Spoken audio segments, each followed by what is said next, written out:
Hi, Donna. Hello, hello. Thank you so much. I live in California. I asked I, you, I was wondering because I just went back from one of my emails. I was asking you if you were in Massachusetts. I don't know why I thought you could be in yeah, I Massachusetts. have never been in Massachusetts, so I suppose I didn't even look. I live in California. Anyway, I'm we are so here, and sorry. it's okay. I'm not ready, but it doesn't matter. I've been thinking about this today, and I was imagining what I would say on a walk this morning. So, why don't you tell me where we are, what you have already talked about, and we can just go from here. Great, great. We will start the event now, and later on, you can be very free to speak with our group here. So no worries, no worries. It's a meeting. Yeah, okay, good. And you've already started, I assume? Yeah. No. We are starting now. We are starting now with you, waiting for Oh, you. okay. Well, so first Just of all, I am okay. incredibly honored that you translated When Species Meet and that your book club has been reading it in Portuguese, I assume, right? Yes, Yeah. just one Just word one because second. we have a translator here and we will tell people how to do it. Do you know how? Okay. Você fala, And fala, Maria. you have Be, the photographs, right? You have all the pictures yes. in the Yes, Donna, Hey, Juliana, hi. Yeah. gente, só um So, minuto. Donna, I would explain only one thing for all the people that is here. Gente, a Bia que está aqui, ela vai fazer a interpretação do inglês para o português. A conversa entre a Donna e a Juliana vai acontecer em inglês, toda ela. E a Bia vai traduzir para o português. Então, vocês viram que agora embaixo no Zoom surgiu um globinho chamado Interpretation, e nesse globinho vocês podem escolher para quem quiser ouvir em português a tradução da Bia, se vocês escolhem a língua português. Se vocês quiserem ouvir o áudio original sem tradução nenhuma, vocês não precisam mexer nesse globinho. Então, assim, quem quiser a tradução, escolhe a opção português, tá bom? É isso. Então, bom, eu vou passar a palavra para a Juliana e depois para a Donna, enfim, e aí no final a Juliana escolheu algumas questões que foram enviadas para fazer para a Donna das pessoas que fazem aqui parte do clube. Muito obrigada, Juliana, pela presença e a Donna também. É um prazer estar aqui com todo mundo. Bom, boa noite, good evening and good afternoon.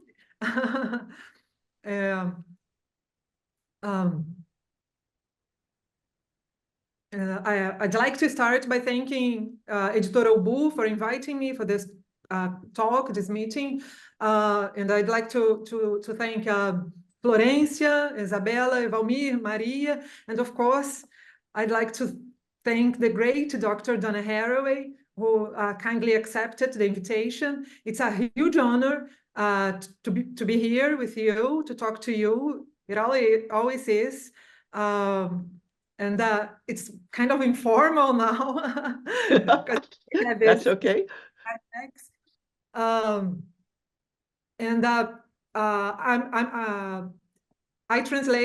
was a translator of When Species Meet to Portuguese, and it was a huge honor. It was a privilege, and it's always been a privilege.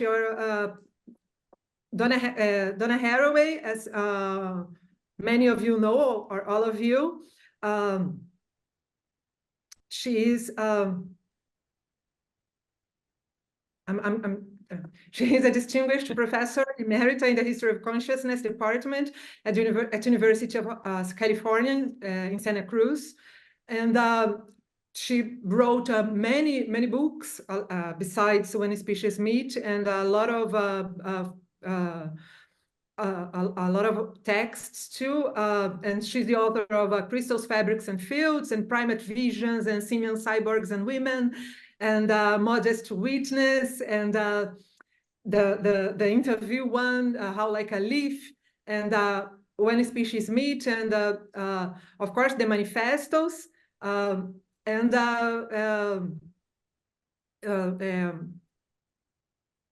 Staying with the Trouble also. Staying with the Trouble, making kin in the Thylacine. And it's such a great honor. I think you were going to speak a few words about When Species Meet. Okay, so I'll let Donna talk. Okay.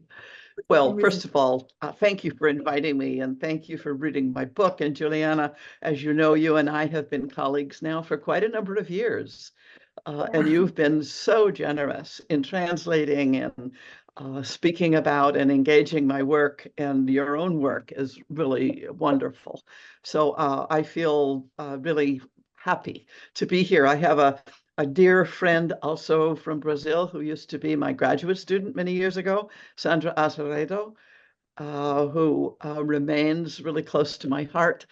And through her, I was able to visit Brazil once as Sandra's guest and speak in Minas. I never pronounced that city correctly. Minas Gerais. Anyway.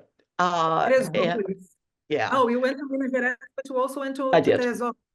And also in Teresópolis, I was at, I have visited Brazil, but it's only a soupçon, only a tiny hint of the extraordinary complexity, richness, diversity, and just sheer size of your country. I'm studying Spanish, not Portuguese. So if you were to ask me a question in Spanish, I could probably even respond in Portuguese. I would be dead in the water. Let me say something about When Species Meet, about its composition, about what it still means to me, about what I have tried to do in this book. First of all, I have to apologize for the cover in the English language version. At least I avoided shampoo ads and other horrible covers. I tried not to get a cover that reduced the question of when species meet to the question of dogs and their people. And of course, I care a lot about dogs and their people, but this is a very much larger question of meeting and entanglement and mutuality and suffering and cruelty and achievement and diversity than can be captured in thinking about dogs alone. That said, my dog Cayenne was my research assistant for this book. And my campus doesn't allow dogs on campus, but Cayenne actually got papers as a research dog because the animal control officer did her women's studies thesis with me in women's studies, and she owed me. So Cayenne had actual papers as a research dog, and she was able to come on campus with me and helped immensely with this book. I'll speak in a minute about the chapter where she figures most prominently, which is my favorite chapter of the book, I think, the hardest one for me to write, called Training in the Contact Zone. But I want to start, of course, with the first chapter, which is about pigeons. And about pigeons in many of their worldly activities. And the process of learning to take pigeons seriously in their evolutionary history, in their biosocial history, in their complexity as urban birds, in their role as racing birds in cities like Beirut or Cairo or Berlin or New York. The question of pigeon over-reproduction, their relationship to reclaiming parkland in Australia, and the building of architecturally, artistically super interesting pigeon worlds in France. The ways, in short, that living with pigeons in a serious way, taking pigeons seriously, learning, engaging the process of learning to be with pigeons in living and dying on this earth, made me, engaged my curiosity, certainly. But that curiosity was engaged in such a way as to try to become more accountable, more responsible, more alert. And I think what runs throughout this book is the theme that being with other organisms, in this case, other animals, is a way of becoming a more serious person, certainly also a more joyful person. But that rather than being with other animals, making us smaller and, bourgeois and focused in on sort of nothing but pet culture, although believe me, I have a lot of respect for pet culture, rather being with other animals is like being in the midst of an extraordinarily sticky ball of yarn, and you pull out a thread and it leads to unexpected worlds, unexpected places, and demands that we know more at the end of the day than we knew in the beginning, that we become more, for lack of better language, more conscious, more alert, more aware, more with each other, both human and more than human. And so I let pigeons lead the way in the first chapter, and then quickly segued to animals engaged as laborers in laboratories, not certainly at their own choice and through their own suffering, engaged in, the way human beings engage other animals in research projects for good and bad reasons. And my own, not just complicity in this, as if it were not, it's not a question, for me, it's not a question of guilt, but a question of accountability. That if we engage with other animals as forced labor in our laboratories, what do we owe them? Who are they? It's not, are these practices that we will continue to sustain over time? My answer to that is yes, but, yes, and how, when, where? Can it be much less? Surely so much of human health depends not just on the history of animal experimentation, but the ongoing engagement of animals as laborers in our laboratories. Well, what then are our obligations to other animals, including those actually in the laboratories? Certainly to minimize suffering, but that's a low bar. So that chapter on sharing suffering is a big open question. How in changing circumstances do people like ourselves engage this matter? I also have a chapter in here, as you know, that looks at the visual culture of other animals, wearing GoPro cameras and other such things, the engagement of other animals to monitor their own habitats for human curiosity, both scientific and popular curiosity. Research projects that are sometimes for the other animals' well-being, understanding their habitats better, understanding their social lives better. For example, there's a fabulous laboratory on my campus that studies marine mammals, the seals, the sea lions, and their migration pathways, particularly back and forth across the Pacific. And very interesting monitoring devices that allow measurement of depths, duration, light, salinity, that produce an extraordinary amount of data that has allowed the scientists to map the actual migration pathways that are absolutely crucial to these animals surviving at all, with the intensification of shipping lanes, with the intensification of noise in the oceans, so forth, so that these mapped pathways of these animals allows for certain kinds of things like pauses in ship traffic at certain times of year and being able to show the data. So that engaging with these other animals through our technologies is, in this case, for, I would say, mutual well-being, but not in some kind of innocent way. Innocence is never, for me, part of the innocence and guilt are not very interesting to me. The practicalities of engagement and how to be accountable in specific located kinds of engagement interests me a great deal. I'm a biologist. I have a tremendous loyalty to the sciences of biology. And I know more than a little about the amount of suffering that goes into building biological knowledge, not just in the past. So it's that kind of suffering and joy that informs a lot of my writing. There are also email exchanges in this book.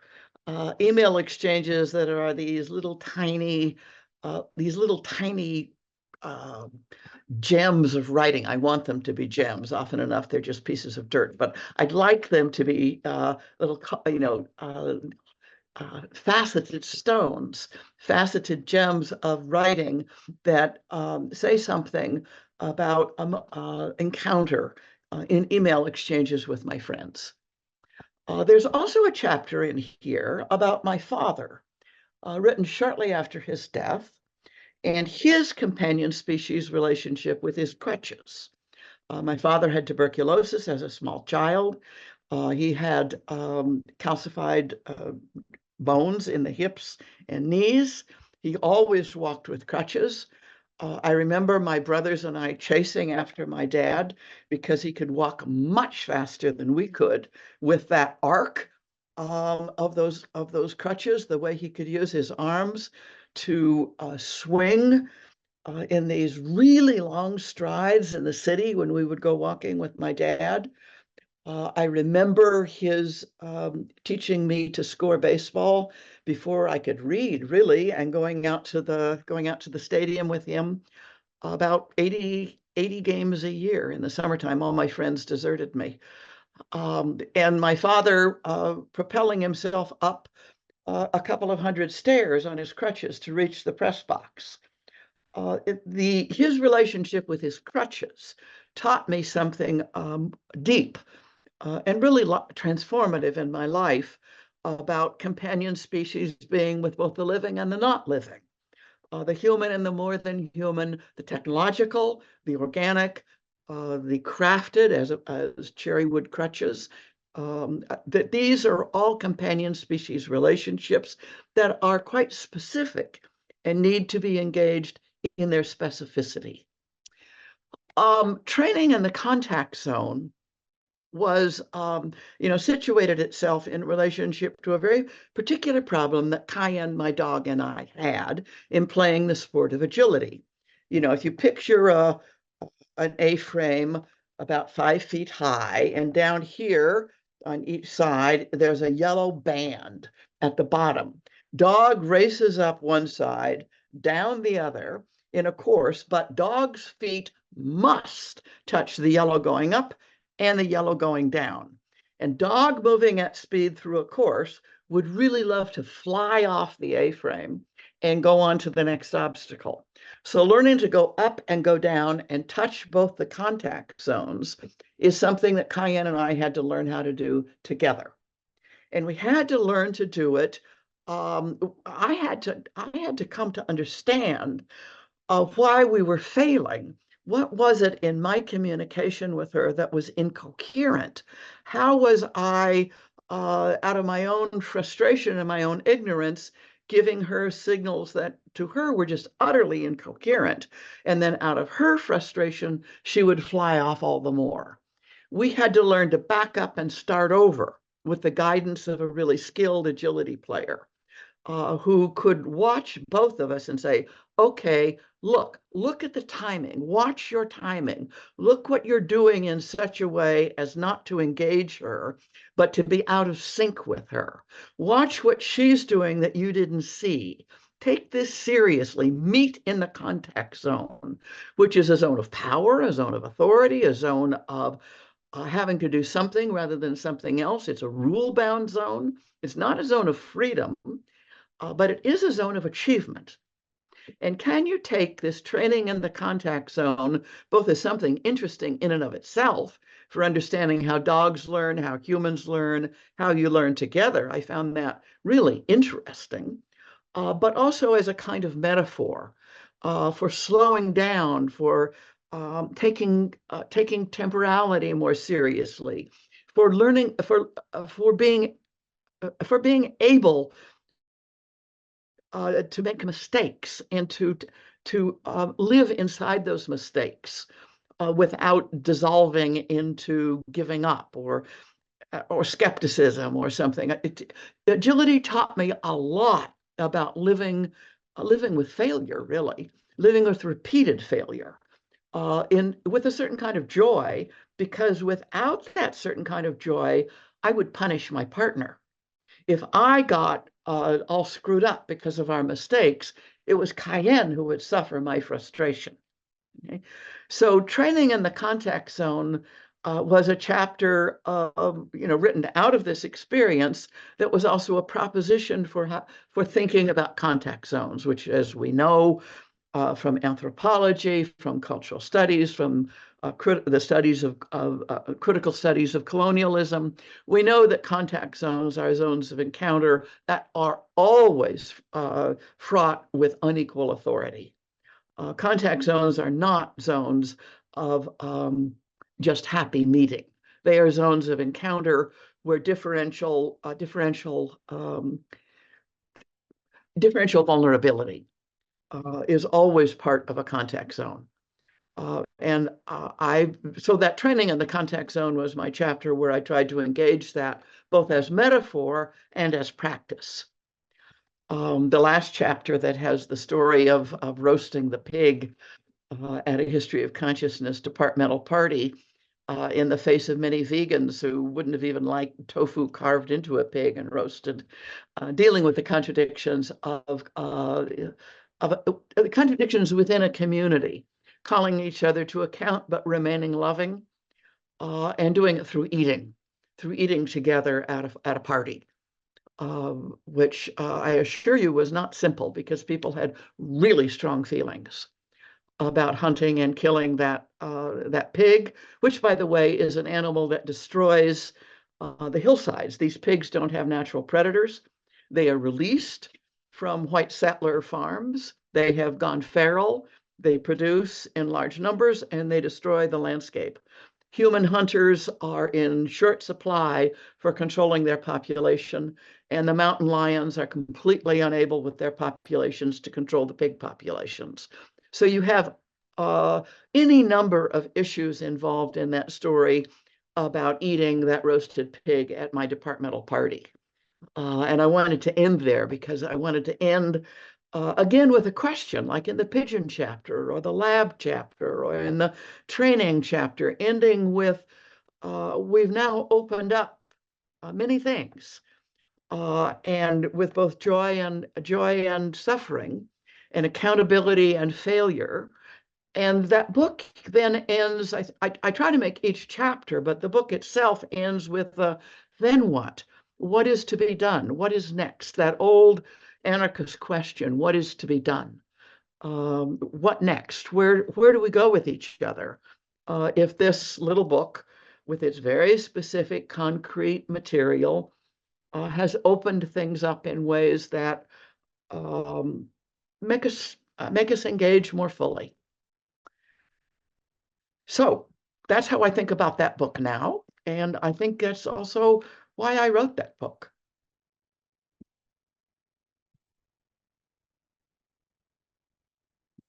Thank you so much. One thing, the concept of contact zones is an enormous concept. I think it's a really great. But I'd like to begin talking about I'm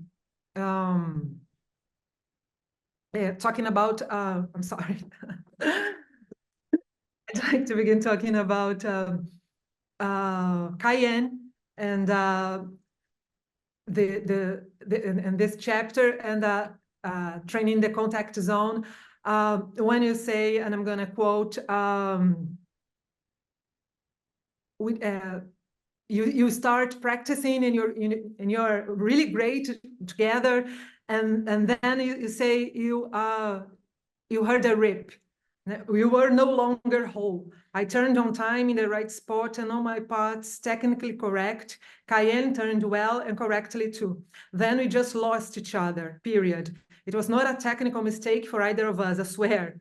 But Rob saw nothing wrong, and I did not know what happened. I swear Cayenne and I both heard the Velcro ripping when our cross-species conjoined mind-body with we are when we run well came apart. And then you mentioned Philip Pullman's Golden Compass and the trilogy, and you talk about the daemon. This is an instantiation of an ontological choreography, as I assume, as I suppose. There's a part of it that is conscious, but there's a part of it that is not, which is that when Right. you're in the contact zone, there's something that passes from one to the other, you and Cayenne, that makes this space between, like the contact zone is a space in between. It's like a zone of interest, thinking about interest as an interesse between being. And that's the zone where responsibility is important, where accountability is important. And how, on the other hand, we inherit this modern way of thinking about subjects and objects. So there's this space, this interspace, this space in between. It does not exist. How can we think about relating to others, not from this divide, subject and object? What is this quasi mystic zone? The contact zone is something quite quasi mystic, quasi mystical. Yeah, no, I know what you mean. To run well together with your partner, in this case, Cayenne and me, there is a zone of intensity. It's not like the Golden Compass in the sense that Cayenne is not part of my psychological makeup, as Penthalaimon was part of Lyra's. The way that Pullman did it, the daemon were really parts of the consciousness and psychological makeup of the human being. And in that sense, it was a bad comparison, because what interests me about running with Cayenne is that we were not one person. We were two, at least. One more than one, two more than two, less than two. We were a kind of a unit, but also not a unit. And there was a zone of intensity between us. And it was a zone that ripped. It was a zone that broke, that fell apart. We lost touch with each other. And it was not at the level of consciousness or at the level of skill, but it was organic. It was earthly. It was part of living and dying with each other, that breaking. And we became, at that point, subject and object to each other. I mean, we were both subject and object, each to the other. And I think of subject and object as something that results from encounter, as opposed to something that is preformed and then enters into encounter. So subjects and objects don't pre-exist, rather they are sedimentations of relatings, and very interesting ones, so that subjects and objects are not categories I'm willing to throw away.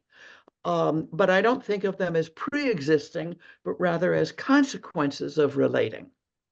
And relatings are ontologically extremely messy, with partial boundaries, partial not boundedness, unboundedness, mixings, unmixings, entanglements, networkings, onenesses and two-nesses, and so forth. Relating is a verb. Okay, it's an ongoing doing. Okay, out of which result certain more or less stable consequences, some very stable, some not so stable. And I think that one of the things that has happened in the history of the philosophies I was trained in, mostly European-derived philosophies, or Euro-American-derived philosophies, is a fundamental category mistake, mistaking the categories, subject and object, for the things themselves. as opposed to the consequences of the ongoingness of living and dying, of the ongoingness of being, for lack of a better vocabulary. So I like to think in gerunds and verbs, and I'm very interested in the way categories sediment out of relating. And the categories of subject and object are particularly interesting ones because they do so much work in our cultures. Thank you. Right now, the questions on artificial intelligence are all over the place. People are hysterical about it, and yeah, that's exactly right. And the large language models, right? And I've heard, I've listened to a podcast, to an interview you made in France about the cyborgs, because everybody's going is reading Donna Haraway now, and everybody's going back to the cyborg manifesto and stuff. And I heard this podcast in which where you have said that. Let me find it here. You said that to write is to make possible what is not yet there. A radical diving to the world is of a shooter of the partner with contact as part auto-washing is that must be openly sustained, and that is a lot of effort. Is it here? I don't know what was happening. I'm sorry. Some sound. Sound. Some audio segment just played. Yeah, I don't know. Yeah, someone said, "Look at it's the artificial intelligence," and you said, "But I'm sorry. I'm going to resume." You said that to write is to make possible what it is not yet here. And the internet uses what is already here.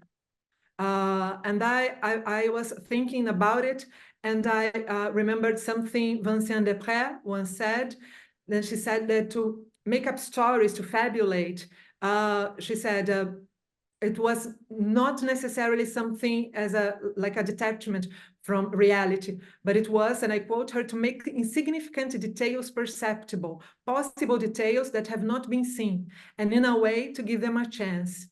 And I was thinking about the difference between creating stories and what large language models do.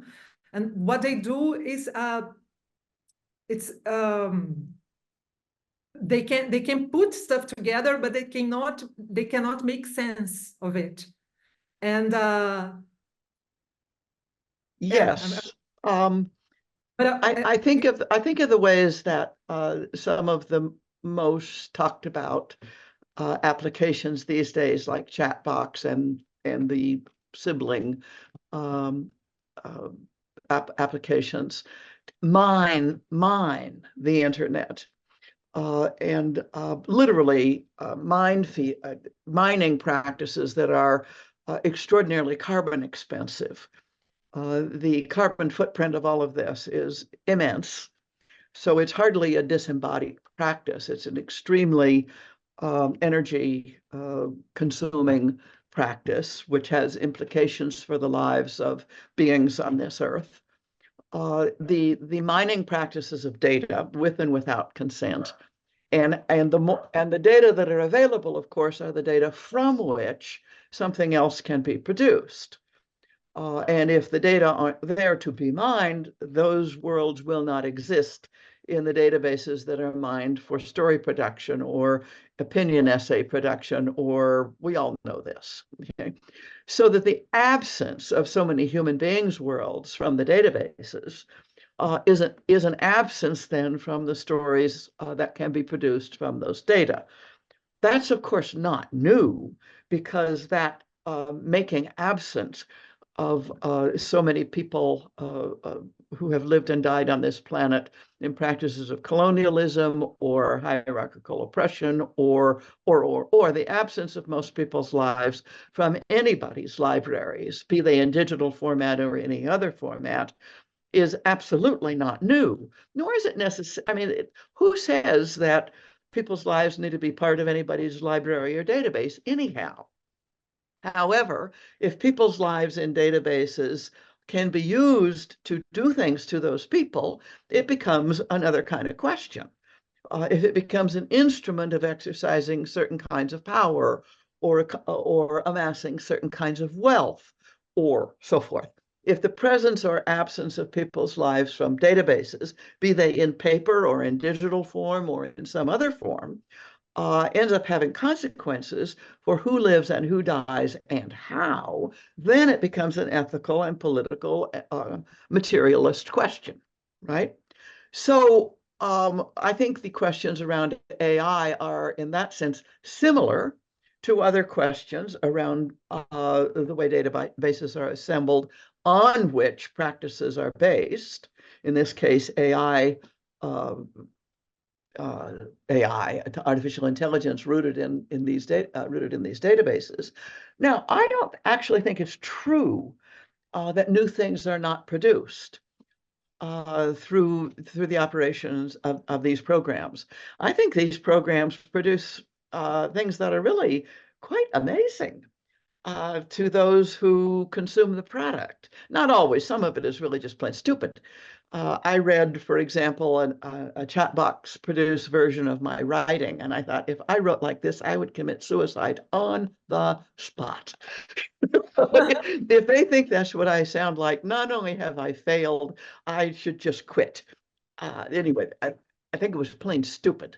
I had also a person who asked permission to make a deep fake of me, and I said no, and then they made it anyway and put it up. A violent act, in my opinion, but it was stupid, so it really didn't matter. But a lot of things are not stupid, and they really do matter. And these things get better and better. And every colleague I have who is currently actively teaching in the classroom is trying to grapple with what counts as imagination and creativity and reasoning, and what counts as plagiarism, and what counts as the kind of sharing you want to encourage, and what counts as cheating, and how do we engage these technologies without what will our reading practices be 10 years from now? What will our writing practices be? But of course, this is not new either. The Gutenberg Bible ought to teach us that the invention and propagation of reading practices is always an historical practice. The invention of the pencil, writing technologies are not new. These are new writing technologies, and they are, I think, uniquely powerful, globalizing, instantaneous. They can move rapidly in ways that other kinds of writing couldn't. All those things are important, but I think people also forget that writing technologies are not a new subject, and that human communities have invented and grown with and died with their writing practices for millennia, for as long as our species has been around. And frankly, I agree with Vincent Desprez that we are not the only species that has writing practices, that does semiosis that may as well be called writing, and that it's mutual within a species and so forth. And I think the question of writing technologies is not limited to the human species, what I'm mumbling about here. And I think a lot of people think that. So the study of more than human or non-human semiotic performance is a big subject and extremely interesting. So what's going on in AI is both new and not new. And there's a kind of hyping that pretends like it's just all new. There's this incredibly transcendental, transformative, like Trump says, I can't imitate Trump. I've tried, I can't do it. but you know, you've never seen anything like this before. It's the first time ever. It's the biggest thing in the entire world. It never happened before. First, biggest. Well, no. That kind of megalomania that is in the speech of so many people talking about AI. And that said, I mean, well, I'm watching the drones that are currently a big part of the war between Ukraine and Russia, and the importance of the drones and the importance of drone warfare for Ukraine in its defense against the killing machine of Russia, as it sends wave after wave after wave of conscript young men, boys, to be killed in vast numbers. The ability of Russia to spend its men and the inability of Ukraine to sustain that, and its dependence on mass production of drones. Well, what do I think about that? My way of posing the question is part of saying that, at least for me, there's no way not to be inside this world of developing digital technologies, including AI. Mm-hmm. Yeah, I was thinking about something you have said also in that meeting about the critical zones with the late great Bruno Latour, and you said that you were in favor of the materialistic practices of artificial intelligence, but not of the orthogenetic evolution. The orthogenetic evolution was plain silly. You said it's well, there are a lot of things I'd like to forbid. Good luck to me. I'm basically a kind of crabby person who wants to forbid anything new. I hate new things, and I certainly am not happy about the notion of auto-conscious robotic entities running around the world. But so what if I think that? We may have to engage with them. I don't think so, actually. Something that I'd like to know is, so the artificial intelligence as large language models, they are not intelligent, not really intelligent. They may become intelligent, but can we think of capitalism, of capital, as an artificial intelligence?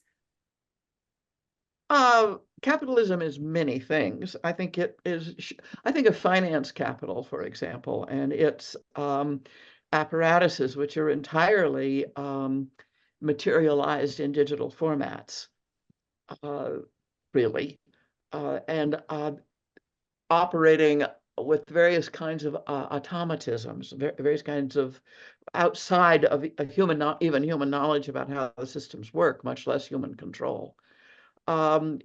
Yes, I'm not particularly invested in calling anything like that conscious or not, but it's certainly operating at a level of automatic intelligence without consciousness, because capitalism kind of has its own way of operating in the world, like a perspective. No, there are many capitalisms and many Yes. temporalities within these many capitalisms, many materialisms. Capitalism in its, if I were to give a kind of minimalist definition, it has to do with the particular ways of concentrating and appropriating wealth so as to redirect it upwards based on labor of both human and more than human entities, etc. In short, Marx. I remain informed by Marx's minimalist definitions of capitalism. Capitalism operates as if it were intelligent. It's a form of it. Okay, capitalism. Here's a thing. Certain kinds of definitions of intelligence always depended on there being a goal-directed reasoning, goal-directed practices, goals, endpoints. Capitalism is a goal-directed machine. In that sense, it's an intelligent machine, partially under the control of really existing human beings, but less and less so. It has automatisms to it that are truly frightening. the degree to which contemporary predatory global capitalism is, well, God, where to start? Last year in the United States, more oil and gas was drilled and produced than ever before in history, even while the claim is that we're moving towards sustainable green energy. There is no way to understand that short of the goal-directed drive for profit. Get it out of the ground and make every last penny out of it, while simultaneously developing the apparatuses for wealth extraction from sustainable energy production. So that developing whatever it takes to do wealth extraction is the goal-directed machinism. Call that intelligence. It's a form of machinic intelligence, and it is more serious than ever. At the same time, there is a lot going on that is in effective opposition to that. Yeah, and I was thinking about I'm sorry. I was thinking about I'm going to make a question that was sent to us, and I'm going to elaborate on it. And it was sent by Luisa de Albuquerque Leite Vieira, and she's asking, how can we inhabit the belly of the monster? Since you were talking about it, how can we inhabit the belly of the monster without being eaten or and turning into a part of the monster? Well, if we're in the belly of the monster, we've already been eaten. So avoiding being eaten is really no longer an option without being digested. How to create indigestion, right? Well, yeah, without ourselves being digested and just absorbed into the monster, so that the monster is even better nourished because it's managed to extract all the nutrients of our bodies and turn it into its body. Which goes on all the time, of course. Well, there are, obviously this is a science fiction question. It's also a materialist historical question, right? One of the ways I would begin thinking about that is say, okay, there's a microbiome in the gut of every organism. I just got eaten, and the microbiome of the entity that ate me is actually working for the monster that ate me. But on the other hand, I'm pretty clever at favoring the growth of some parts of the microbiome rather than others.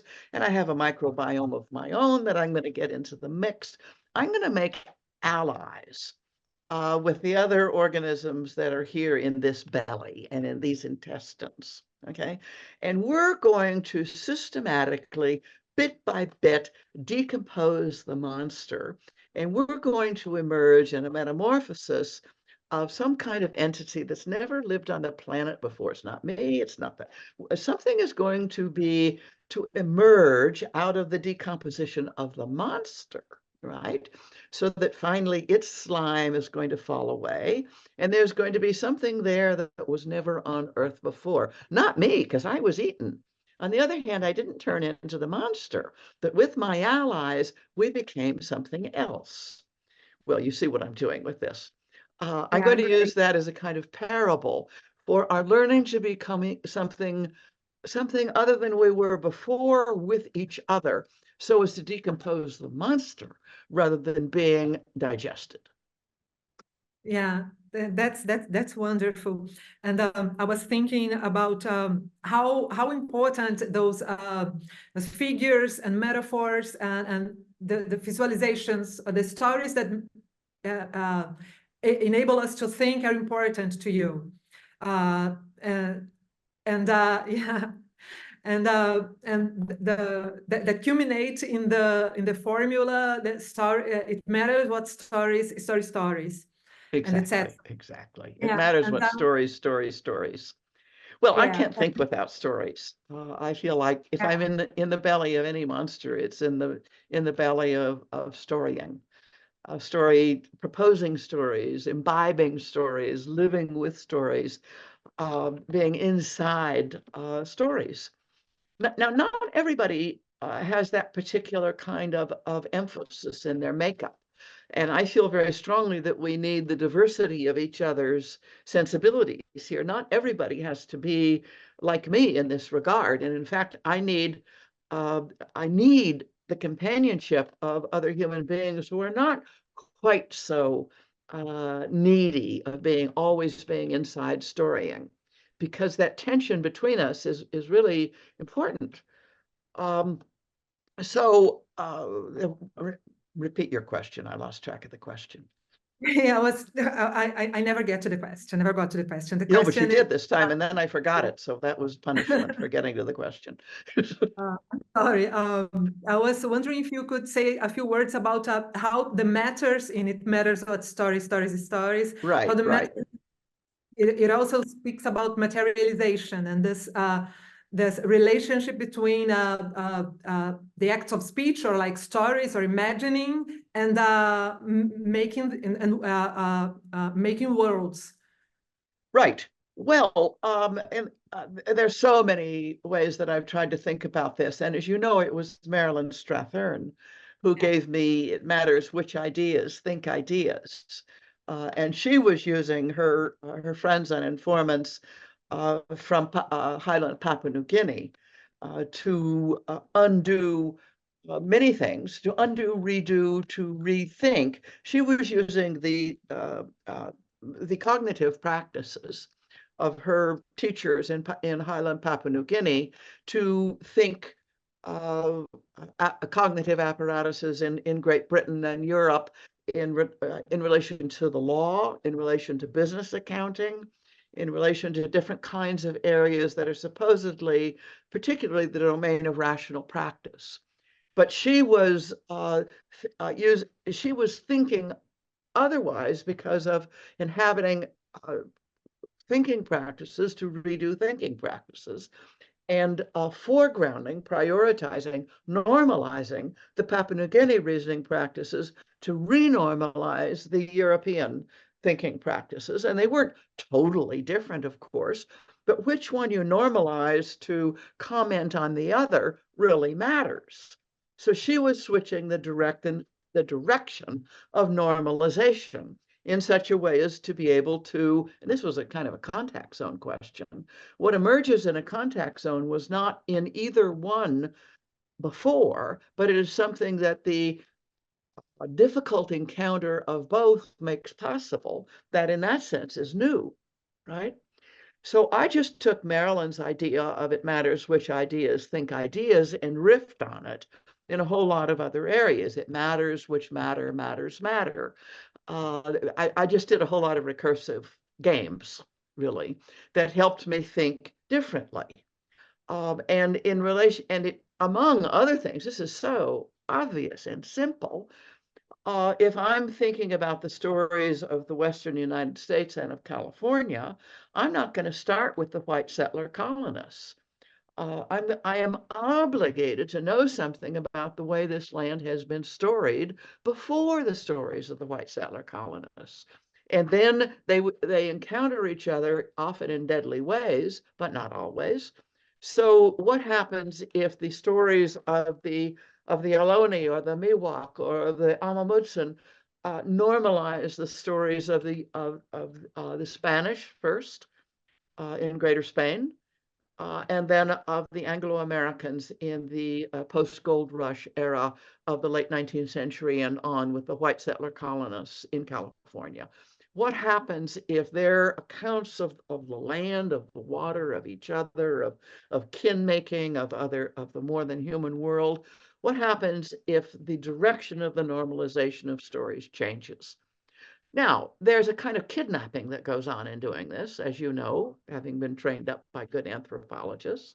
You can't just claim someone else's story, right? You don't own that story. It's not yours. You can't just go in and take it and use it for your purposes. It's really not okay, right? You really can't just be yet another vampire storyteller. So there's a context zone problem. What constitutes a kind of collaborative storytelling? What constitutes permission to use someone else's story, to make it redo the stories that you've inherited out of your own family histories or social histories or political histories. None of this is just something that can be done by going to some archive and finding non-European stories or some such nonsense, and then using them to renormalize. No, stories belong to people, not to some kind of general universal ownership. And people have a say in how their stories are used. And if they've lost that say in how their stories are used, that in itself is a symptom of profound violence. So I'm committed to telling stories otherwise and with other stories, but wow, that's every bit as fraught with violence as eating that pig at the party. It's full of violence. Mm-hmm. It's full of the need to somehow go through that to somewhere else. Mm-hmm.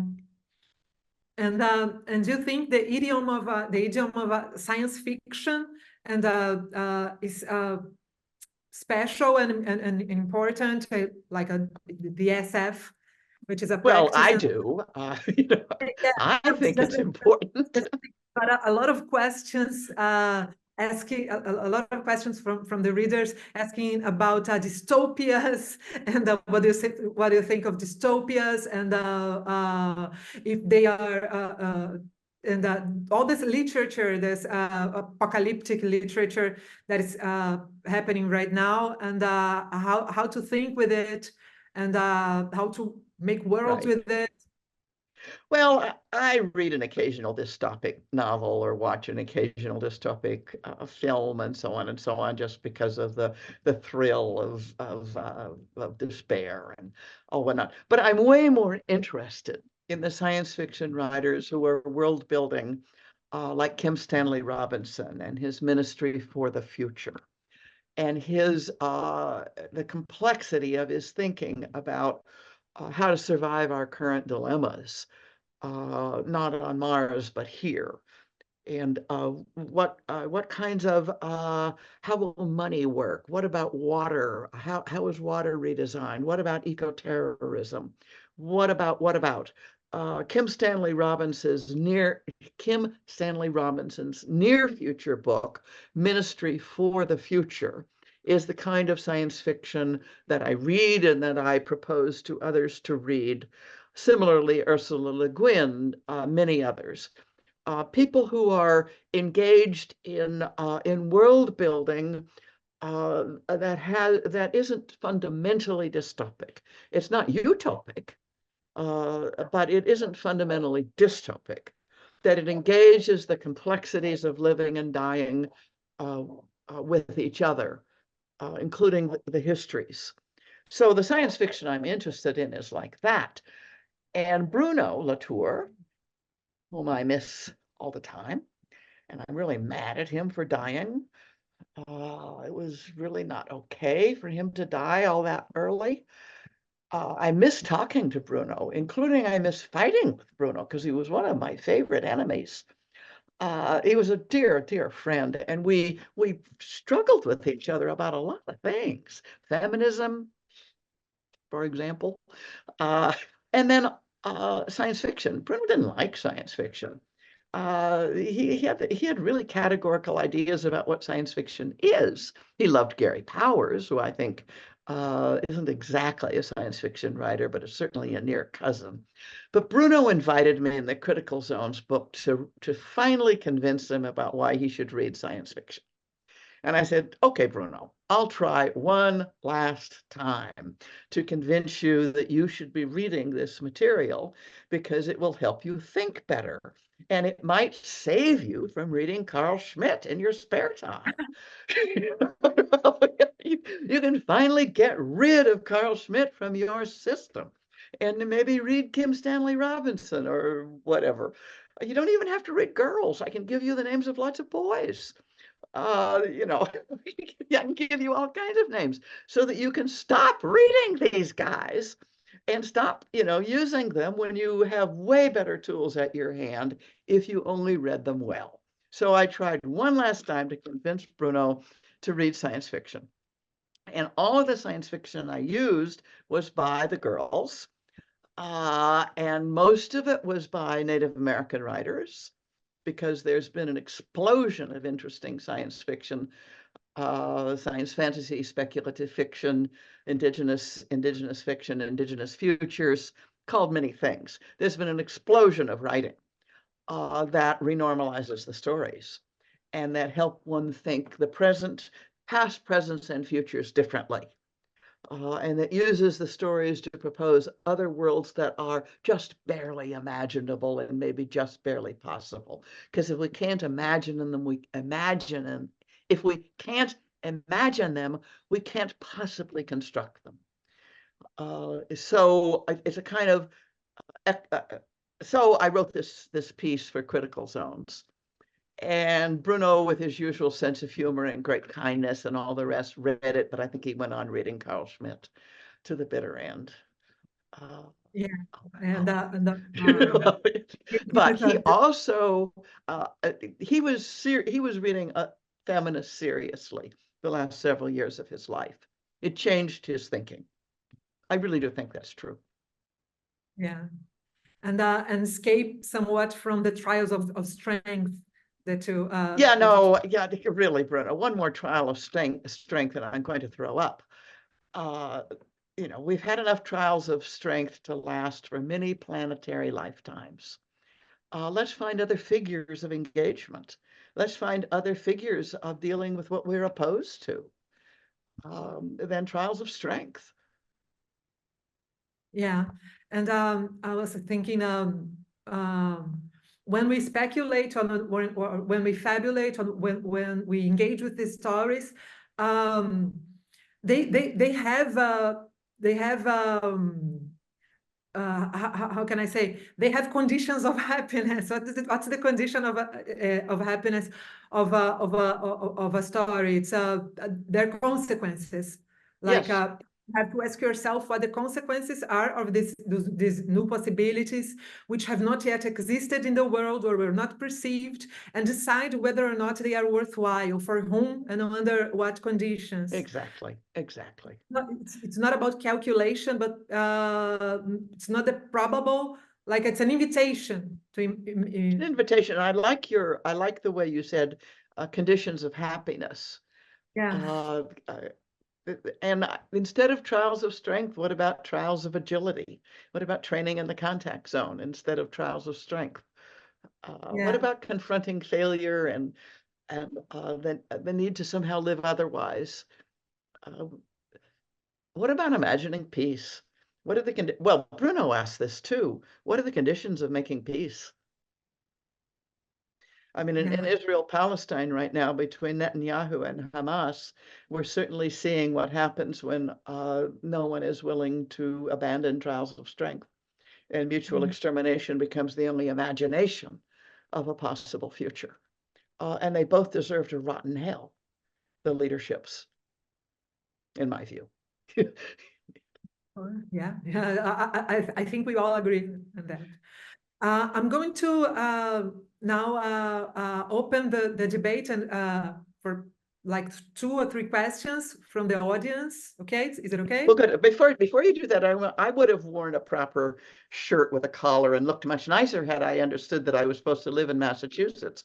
But I want to show you what I'm actually wearing, which is my T-shirt. I just got back from the gym a few minutes ago before the, and this is my favorite taqueria in San Francisco, and it's from going to the gym for my exercise class. Anyhow, enough of that.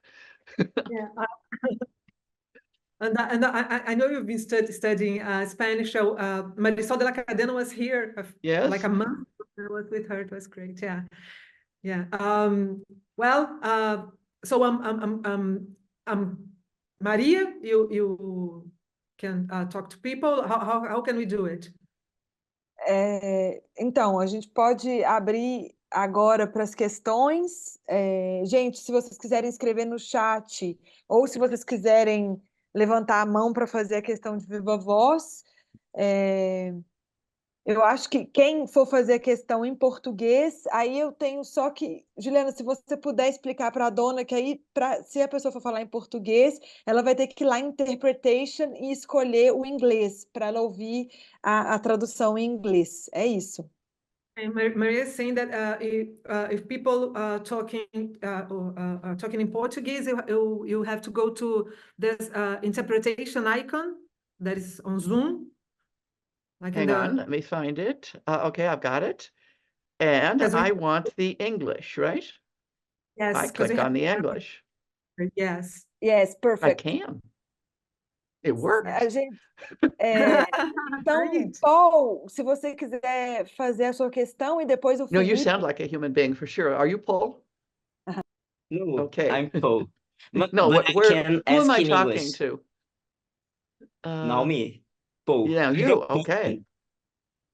But I can ask in English, I think. It's not too good, but I Better think it's than my better, Portuguese. maybe. Okay, so I'm a researcher, Paul, from Federal University of ABC here in São Paulo. And I read you, I search about you since I entered the graduation, basically.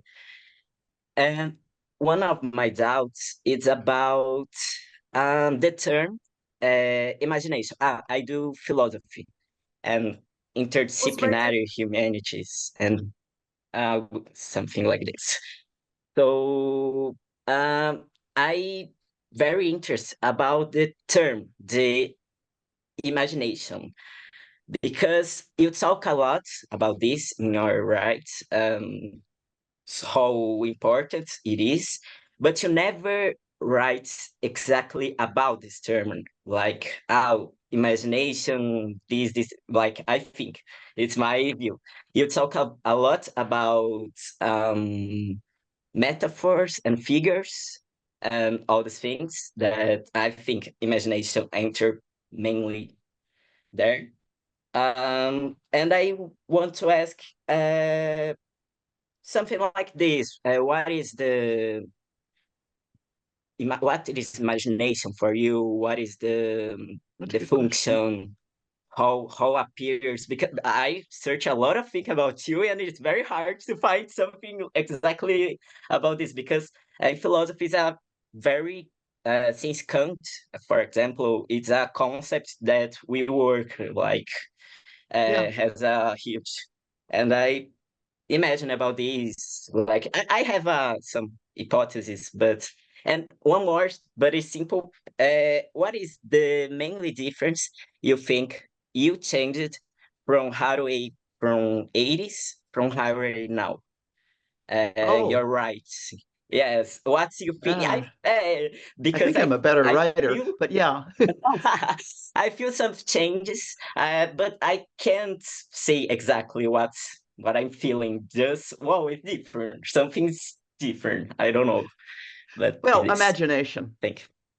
First of all, it's a really contaminated category, highly tied to visuality, highly rooted in the history of philosophy, in its speculative dimensions, literally. And I think one of the reasons I don't try to inhabit it definitionally is I want the word to be more open than that. I want it to be more propositional, more a kind of what I'm really yearning for is a kind of opening toward what is not yet, both visually and emotionally and tactily and in all kinds of modalities, not only visual. And the word imagination and its role in the history of philosophy is so overwhelmingly visual that it's a problem. So I have a strong habit of using words in their popular everyday meanings that tend not to be particularly close to their technical histories in the history of philosophy, for example. Imagination is one of those everyday words that everyday people use in English anyway, all the time. And my uses of it are way more like that than they are technically adept. I'm not sure if that really answers your question, but I'm trying to be propositional. I'm trying to propose and to somehow come into the presence of that which is not yet, but might yet be, might be. So my writing from the 80s until now, first of all, I turn 80 years old on Friday. So I am entering my 9th decade, which is kind of shocking. My sentences are shorter. I think that's a good thing. I am more willing not to exhaust a subject. I way less likely to tell you what I'm going to say before I start saying it. I don't have these long and horrible introductions before you get down to what something is actually about. I'm way more willing to take my materialism as a given and just do it. I worry a whole lot less about whether, my audiences are always a surprise. The people I thought were going to read my stuff don't. The people I never imagined are doing these kind of really crazy and fun things with it. I get emails from kids in middle school, the 12-year-old kids who have been assigned to read some of my stuff and then email the author. And would you please explain the Cyborg Manifesto, they will say. And I think, good Lord Almighty. No way. Keep reading, kid, is what I tend to say one way or another, as kindly as possible. So from the 80s until now, well, look, the world, my writing then and now inhabits something that I think is actually happening. And then tries to work out from that. I am deeply influenced by the school of sociology that Anselm Strauss developed, ethnographic sociology, social worlds theory, via Adele Clark, an American feminist who was a close friend of mine, and who did a book called Situational Analysis. And the methodology of this way of thinking is to inhabit the worlds and let the worlds produce the theory.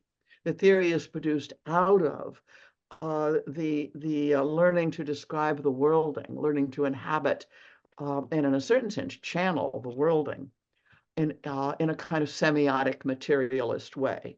And I've become more aware that that's what I'm trying to do. And I like to think that it isn't just cognitive decline, but I may be actually better at it. Yeah, no, I agree. Yes, because I think I'm just gonna make an observation, because I think Paul, in Brazil, our universities and our undergrad, the philosophy departments of philosophy, they are plagued with Kant. We have, yeah.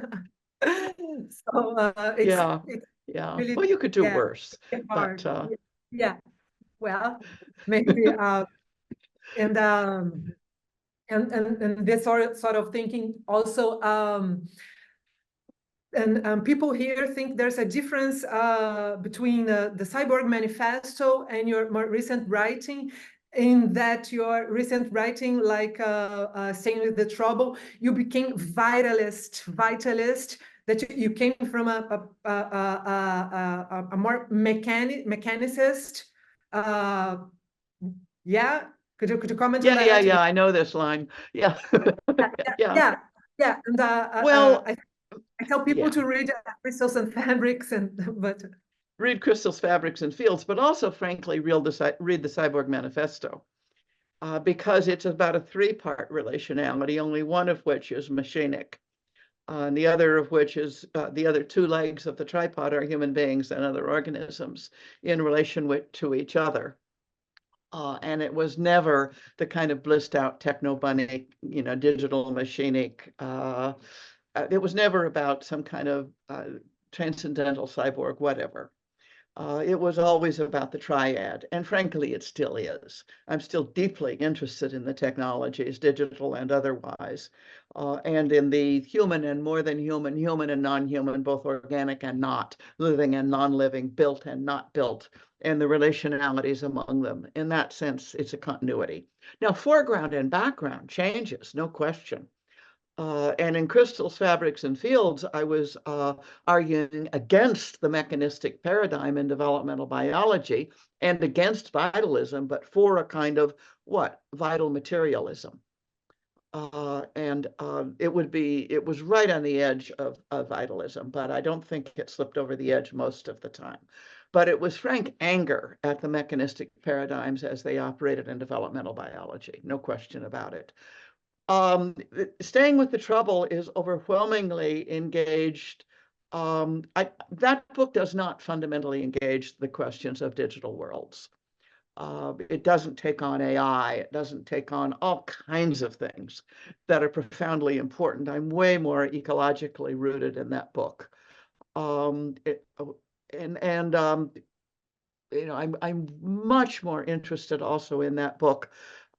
For example, in the ways different indigenous communities engage these worlds out of a history of settler colonialism, things like that. It's not like I've given up on, the cyborg in some weird way and become a vitalist, as I'm foregrounding other kinds of things. And I think all along the way, I remain a semiotic materialist, neither vitalist nor mechanistic, but really interested in machines. Yeah, great, thank you. Now, Felipe. And Marina. Yeah, okay, Felipe. Hi, hello everyone. It's fantastic to know that I can make some questions to Donna Haraway, because she's been somehow illuminating my through my studies, and that's just a way to say that I'm very glad.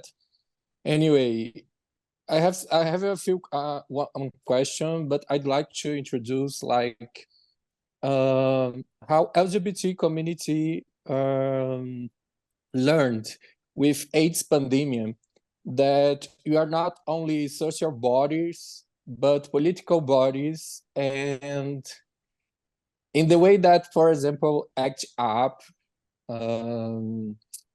ACT on United States and all the world around,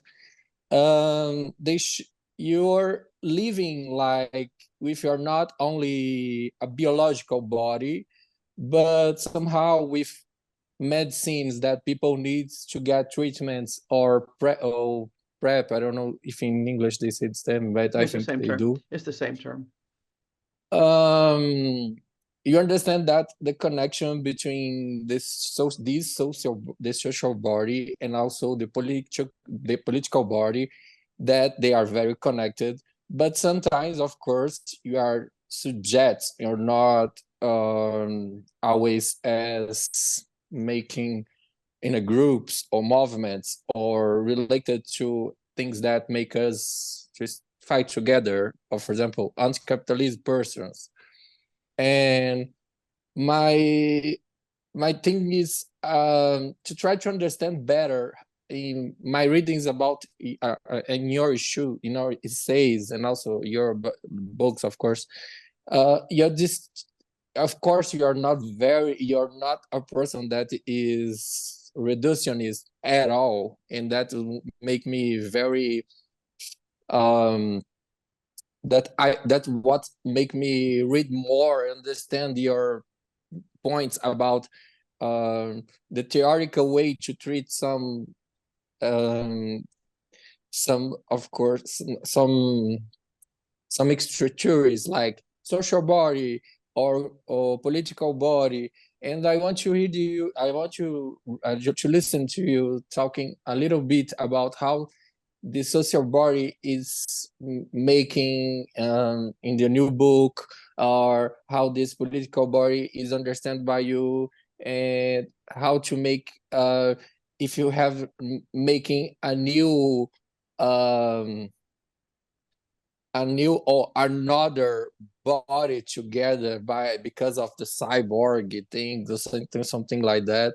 And I want to understand the limitations are between the social body and the political body that you are reading in your thoughts. That's it. Thank you. Yeah, it's a big question, and I think maybe like you, although out of a different history, AIDS changed my life profoundly, and ACT UP changed my life. My kin group, my family, my lover, my first husband, my friend Jay, and his partner Bob died of AIDS before there was any treatment. And we were all, my lover Rustin and then my husband, anyway, we were a family. We made a family together. And 2 of us died of AIDS before there was any treatment. And all of us were part of ACT UP actions in that period. It was transformative. It taught me a lot about kin making. It taught me a lot about the limits and the necessity of biomedicine and of drug research, and the questions of access to drugs, and the question of prices. This has, of course, remained. AIDS is still very much with us unequally around the world, and access to the drugs, access to the treatments that make it a chronic condition, that prevent transmission, so forth, so on. Who's going to pay for it? How's it going to be distributed?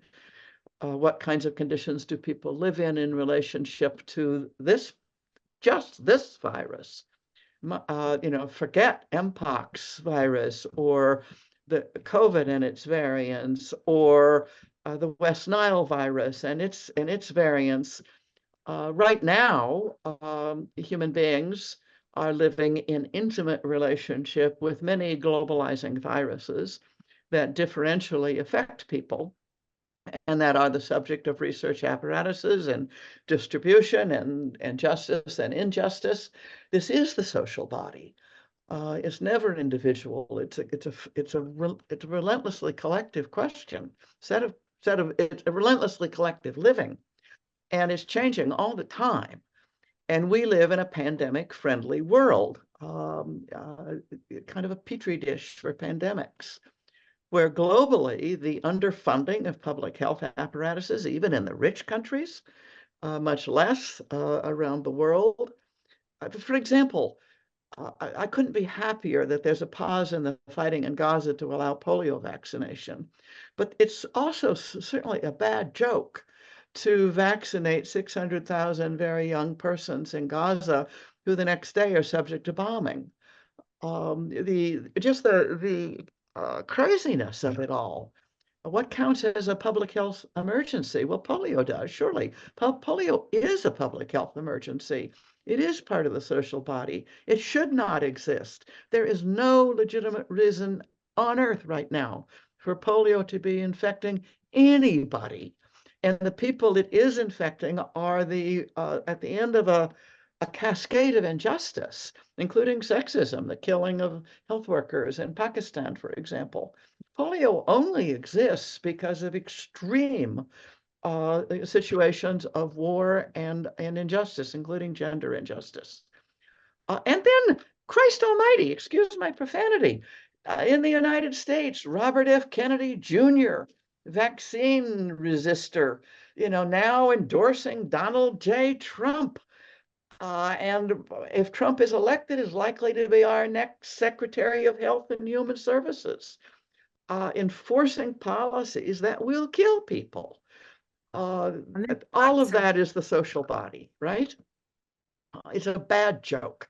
So the struggle for the social body, the struggle for our social body, including the question of living with viruses, not just against them.